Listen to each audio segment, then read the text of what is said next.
جب کسی سے آپ کا تعارف ہوتا ہے نا، پہلی بات کیا ہوتی ہے؟ نام. نام. بعد میں آپ کے بارے میں تفاصیل.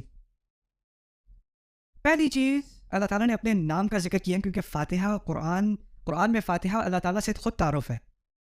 اللہ تعالیٰ اپنا تعارف کرا رہے ہیں، اور تعارف میں کس چیز کی زیادہ اہمیت ہوتی ہے؟ نام کی. نام کی. دیکھیے اگر خالی رب کہا ہوتا تو ایک کنفیوژن ہو جاتی. اس کنفیوژن کا ذکر بھی قرآن میں ہے. آپ کو پتہ ہے موسیٰ علیہ السلام کے قصے میں جو جادوگر تھے، جب انہوں نے اپنی لاٹھیوں کو، اپنی رسیوں کو کھائے جاتے دیکھا تو کیا کیا انہوں نے؟ کیا کیا تھا؟ سب کو پتہ ہے سجدہ کیا تھا نا. اچھا، وہ جب انہوں نے سجدہ کیا تو فرعون ذرا کنفیوز، یہ کیا ہو رہا ہے؟ اس کو سمجھ نہیں آئی بات یہ ہو کیا رہا ہے.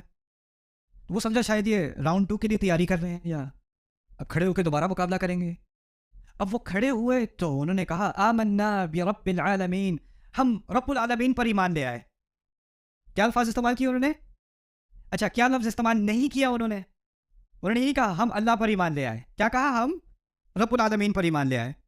اب فرعون پھر بھی کنفیوز، ہاں مجھے پتا ہے مجھ پر ایمان لائے ہو، پھر بھی کیونکہ جب اس نے رب العالمین سنا تو وہ کس کے بارے میں سوچ رہا تھا؟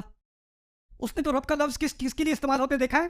اپنے لیے. تو اس نے جب ان کی بات سنی، کھڑے ہو کے وہ اسلام کا دعویٰ کر رہے ہیں، کہہ رہے ہیں آمنا برب العالمین، وہ سمجھ رہا ہے اس کی بات ہو رہی ہے. تو ان کو کلیریفائی کرنا پڑا، بعد میں بات مزید واضح کرنی پڑی اگلی آیت میں، ربی موسیٰ و ہارون، موسیٰ اور ہارون کا رب.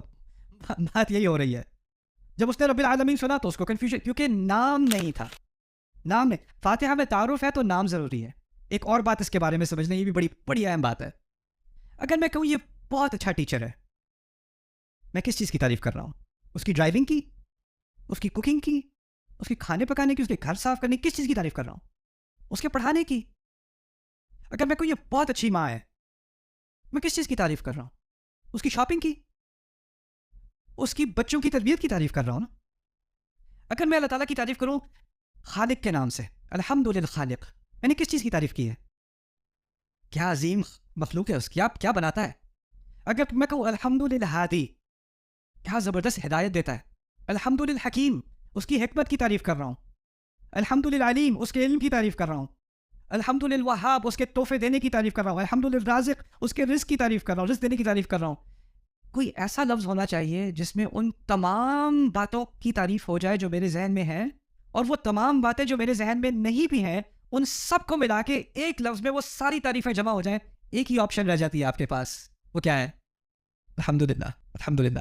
اندازہ کرو، ایک چھوٹی سی ایکسپریشن ہے، ایک چھوٹی سی الفاظ ہے الحمدللہ، اور آپ اس کو کسی بھی اور طرح کہنے کی کوشش کرو، کچھ نہ کچھ رہ جائے گا، کچھ نہ کچھ کمی آ جائے گی.